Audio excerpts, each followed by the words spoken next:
Beetroot குழம்பு வைக்கிறதுக்கு 3 beetroot, ஒரு 200-250 கடலை ஊற வச்சது, வேர்க்கடலை போட்டு நல்லாயிருக்கும். குழம்பு வைக்கிறதுக்கு குக்கரில் வேக வைக்கணும். கட் பண்ணி எடுக்கணும் சின்ன சைஸில். கட் பண்ணியாச்சு. குக்கரில் சேர்த்துக்கிட வேண்டியதான். இதில் கொஞ்சம் ஃப்ரை பண்ணதுக்கும் எடுத்துக்கிடணும். 1/2 கிலோ இருக்கும். வேர்க்கடலையும் சேர்த்துருக்காங்க. இது கொஞ்சம் ஃப்ரை பண்ணதுக்கு தேவையான ஒரு உப்பு சேர்த்துருக்காங்க, தண்ணி சேர்த்துருக்காங்க.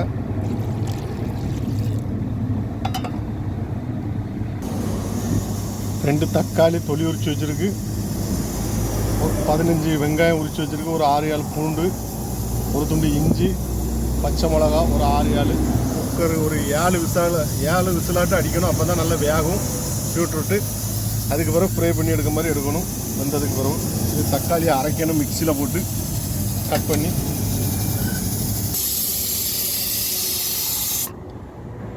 நல்லா வெங்காயம், பச்சை மிளகாய், இஞ்சி எல்லாம் இதுலேயே போட்டு அரைச்சாச்சு. இன்னும் தக்காளியும் அதே மாதிரி அரைக்கணும். வெங்காயம் பூண்டு அரைச்சி வச்சுருக்கு, தக்காளி அரைச்சி வச்சுருக்கு, கடுகு எடுத்து வச்சுருக்கு, பெருஞ்சீரகம், ஒரு பிரிஞ்சி இலை, பட்டை, கிராம்பு. பாத்திரம் அடுப்பில் வச்சுருக்கு. தேவையான அளவு எண்ணெய், உப்பு, மசாலா எடுத்து வைக்க.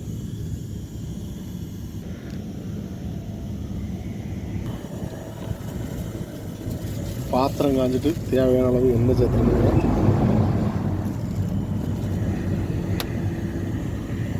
எண்ணெய் காஞ்சிட்டு கடுகு சேர்த்துருக்காங்க, ஜீரகம், பட்டை,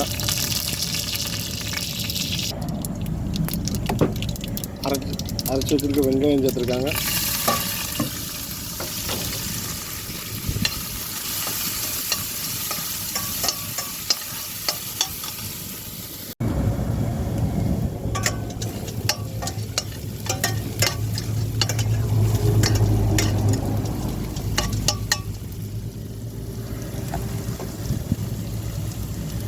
மசாலா 2 கரண்டி குழம்பு மசாலா சேர்த்துருக்காங்க.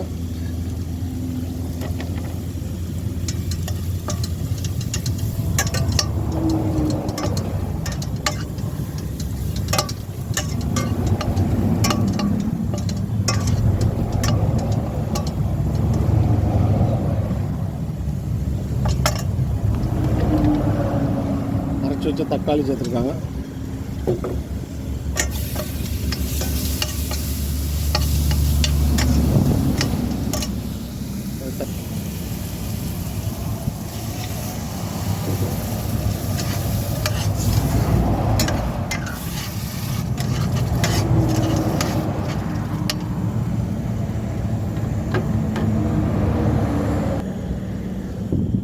வேக வச்ச பீட்ரூட் எப்படி இருக்குன்னு பார்ப்போம்.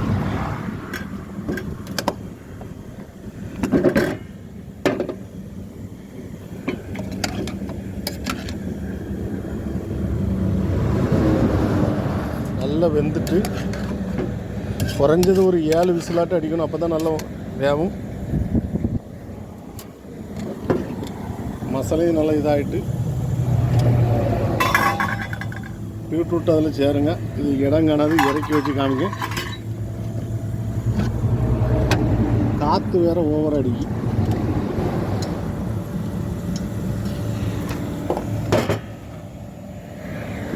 பீட்ரூட்டை சேர்த்துருக்காங்க இந்த மாதிரி.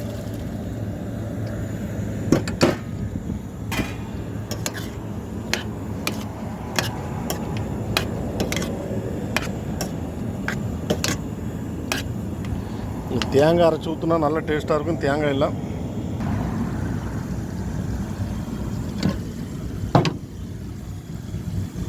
ரெடி ஆகிட்டு